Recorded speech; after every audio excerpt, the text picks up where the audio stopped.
Hello viewers, இன்னைக்கு நம்ம பார்க்க போறது ஒன் பீஸ் எபிசோட் 669 பார்ட் 2.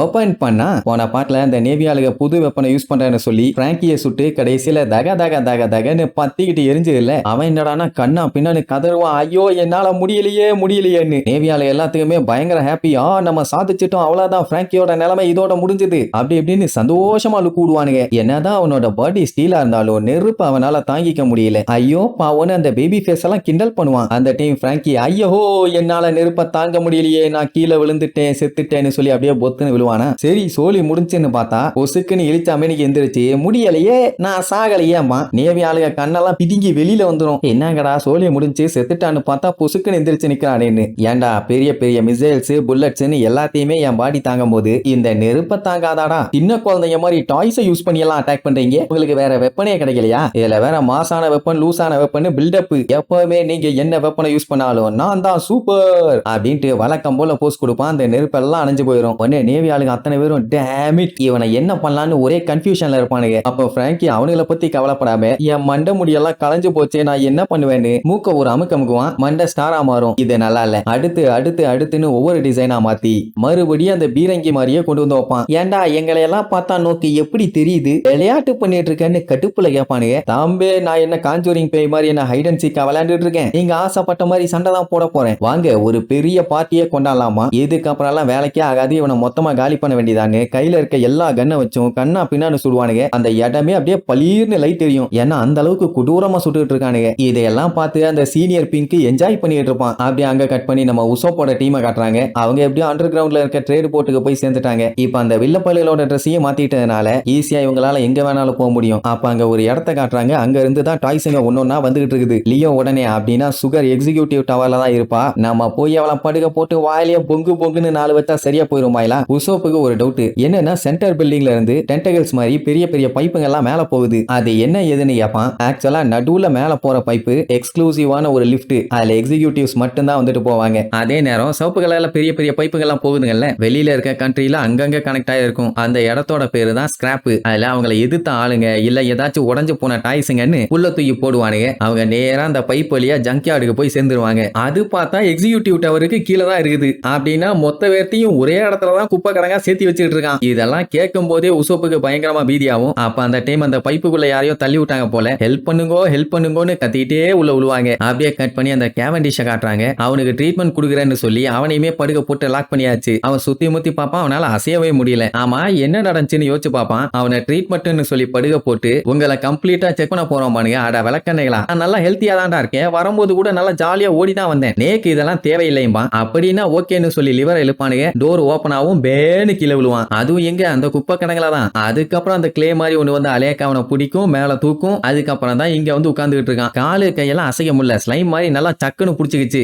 அடிபடாத இனி அந்த மெடிக்கல் ரூம்குள்ள கம்பல் பண்ணி கூப்பிட்டுட்டு போகும்போதே ஏதோ இருக்குதுன்னு நினைச்சேன். ஆனா இப்படி காலவாரி விட்டு கவுத்தி விடுவானுங்கன்னு கொஞ்சம் கூட எதிர்பார்க்கல. டே சாணி மடையனுங்களா, வந்து உங்களை கவனிச்சுக்கிறான்டா, இது வேறன்னு சொல்லிட்டு கைய போட்டு உதறிட்டு இருப்பான். அந்த டைம் அந்த ட்ரபோல் இது ஸ்லைம் மாதிரி இருக்காது கண்ணா, ஸ்டிக்கியா இருக்கும்னு சொல்லிட்டு பின்னாடி வந்து மூஞ்ச காட்டுவான். கேவண்டிஷ் சடனா பார்த்துட்டு பீதி ஆயிடுவான். ஏன்னா இது வரைக்கும் கேவண்டிஷ் இப்படி ஒரு 60 வகை அம்சம் உள்ள அழகான அருமையான மூஞ்ச எங்கேயுமே பார்த்தது இல்ல. சடனா பார்த்தோன்னா பையன் கொஞ்சம் பீதி ஆயிட்டான். அவன் உடனே இப்பெல்லாம் புது டாய்ஸ் அதிகமா அடுத்தடுத்து வர்றது இல்ல கண்ணா, ஆனா என்ன பண்றது, இந்த மாதிரி ஏதாச்சும் ஒரு சம்பவத்துல பண்ணாதான் உண்டு. நீ சுத்தி முத்தி பார்த்துக்கிட்டு இருக்கியே, இந்த இடம் தான் எக்ஸிகியூட்டிவ் டவர். அவனுக்கே ஒரு குழப்பம், வேற ஏதாச்சும் இதுக்கு பேர் இருக்குமோன்னு. உடனே சுகர் கிட்ட கேட்டா அவ தின்னுகிட்டே ஆமாம்பா என்ன பேருன்னு கேட்டா எக்ஸிகியூட்டிவ் டவர். ஆமா அட சாண்ட்விச், அதைத்தானே நானும் சொன்னேன்னு கத்துவான். இப்ப என்ன அதுக்கு தூக்கு மாட்டி தொங்கிறியான்னு கேப்பான். நான் ஏமா தொங்கணும், விட்டா இவளே தொங்க விட்டுருவா போல, இனிமேட்டு நான் ஏன் இந்த மாதிரி புடி பசங்க பேச்செல்லாம் கேட்கணும், சைலண்டா நான் என் வேலையை பாக்குறேன்மா. உடனே கேவண்டிஷ் கதறிட்டு இருப்பான். டேய் இது என் மேல ஒட்டிட்டு என்னால எடுக்க முடியலடா, அது மட்டும் இல்லாம என்னால எந்திரிக்கவும் முடியல, உடனே இதை எடுத்து விடுங்க கிளம்புறேன் பானா. அந்த டைமுக்கும் போது அந்த சுகர் பொண்ணு வந்து லைட்டா கையை வச்சு தொட மட்டும் தான் செய்வான். அப்படி தொட்டா அடுத்த செகண்டே பொம்மையா மாறிடுவான். உடனே அந்த பொம்மை கிட்ட கான்ட்ராக்ட் கொடுவான், என்ன ஆனாலும் சரி ஹியூமன்ஸை என்னைக்குமே காயப்படுத்த கூடாது, அது மட்டும் இல்லாம கிஹாட்டி ஃபேமிலியை சேர்ந்தவங்க என்ன ஆர்டர் போறாங்களோ அதை நீ வாயை மூடிட்டு கேட்கணும், எசகு புசக ஏதாச்சும் பண்ண வெளுத்து விடுவான் பால. இருக்காளா? அவனுக்கு ஒண்ணும் புரியல. ஆமா இவ என்ன பேசிட்டு இருக்கா?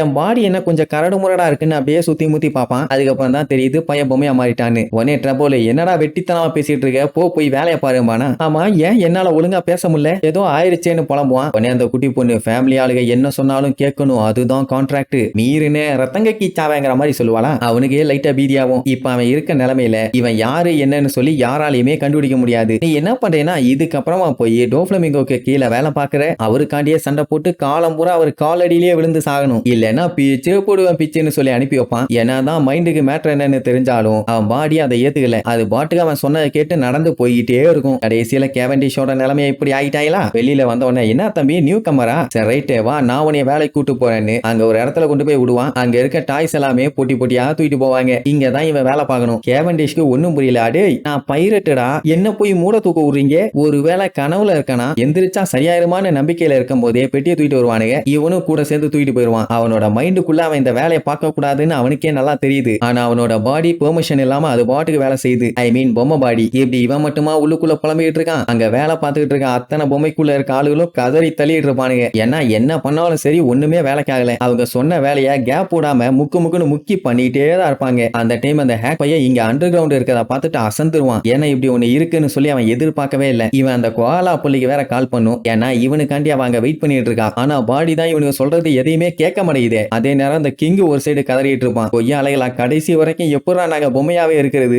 எவனாச்சும் எங்களை காப்பாத்துக்கடான்னு சொல்லி கதறிட்டு இருப்பான். அப்ப நம்மளுக்கு கொஞ்சம் கொஞ்சமா பொறுமையா அந்த எக்ஸிக்யூட்டிவ் டவருக்குள்ள போவாங்க. ரோபினால தான் எங்க வேணாலும் எப்படி வேணாலும் அவளோட பாடி பார்ட்ஸ் எல்லாம் வர வைக்க முடியுமே. சோ அப்படி கண்ணை வர வச்சு செக் பண்ணி பாப்பான். அங்க ட்ரெபோலும் சுகரும் இருக்கிறது கன்ஃபார்ம் ஆயிரும். பார்க்கும்போது நிஜமாவே சின்ன புள்ள மாதிரி தான் இருக்கான். என்ன பண்ணலாம்னு யோசிக்கும் போது லியோ ஒரு பிளான் சொல்லுவான். என்னன்னா அவளுக்கு இந்த திராட்சை பழம்னா உசுறு. அதுக்கு பதிலா இவங்க என்ன பண்ணுவாங்கன்னா திராட்சை பழம் மாதிரியே ஒரு பழத்தை புடிட்டு வந்திருப்பாங்க. அதுல டாடா பப்பாஸ்கோ சாஸை யூஸ் பண்ணிருப்பாங்க. இதுதான் உலகத்திலேயே ஹாட்டஸ்ட் அண்ட் ஸ்பைசியான ஒண்ணு. பார்க்க கிரேப்ஸ் மாதிரியே இருக்கும். இதை மட்டும் அவ சாப்பிட்டுட்டு இருக்க கிரேப்ஸ்குள்ள கலந்து விட்டுட்டான்னா அவளதான் சோலி முடிஞ்சம்மா. என்னடா என்ன ஒண்ணு கேட்டா இதை இவங்க ட்ரைப்ல இருக்க 50 பேர்த்துக்கு கொடுத்துருக்காங்க. அதுல எல்லாருமே நாக் அவுட். அதுல ஒரு 18 பேர் மட்டும் ஆல்மோஸ்ட் செத்து இருப்பாங்க, ஜஸ்ட் மிஸ். அப்படின்னா எந்த அளவுக்கு கொடூரமான காரம் பாருங்க. இதுல டெஸ்ட் வேற பண்ணி பார்த்திருக்காங்க. லியோ வந்துகிட்டு இதுக்கு அப்புறம் எல்லாம் டைம் வேஸ்ட் பண்ண முடியாது, எப்படியாச்சும் இதை அவளை சாப்பிட வைக்க போறேன். உடனே உசோப்பு நல்லா பண்ணுப்பா, நான் இங்கே உட்காந்து வேடிக்கை பாக்குறேன்மா. ஆனா உள்ளுக்குள்ள ஏதாச்சும் எசக புசகா தப்பா போச்சுன்னா கண்டிப்பா நான் இந்த இடத்த விட்டு எஸ்கேப் ஆகி ஆகணும்னு சொல்லி ரெடியா இருப்பான். உடனே லியோக்கு குட்லாக் எல்லாம் சொல்லி காட்டுத்தனமா கத்துவாங்க. உசோப்பு வண்டியா திட்டுவான். இவங்க இருக்காங்கன்னு மட்டும் தெரிஞ்சதுன்னா இன்னைக்கு பெரிய சம்பவமே நடக்கும். அப்படி இருக்கும்போது லூசு மாதிரி கத்திட்டு இருந்தானுங்கன்னா கடுப்பாகுமா இல்லையா? ஆனாலும் திருப்பி கத்தாதான் செய்வாங்க. அவங்களுக்கு அந்த ட்ரெபோல நினைச்சாதான் லைட்டா பீதி. ஏன்னா அவன் என்ன பண்ணுவான் ஏது பண்ணுவான்னு சொல்லவே முடியாது. இப்ப மட்டும் அந்த சுகரை அடிச்சு பொழந்துட்டாங்கன்னா இந்த கிங்டம்ல பொம்மையா மாத்தப்பட்ட அத்தனை டாய்ஸுங்களுமே மறுபடியும் ஹியூமன் ஃபார்முக்கே வந்துரும். எல்லாத்துக்குமே அட் டைம்ல ஏகப்பட்ட மெமரிஸ் மறந்து போச்சு. அதுவுமே ரிவீல் ஆகும்ல.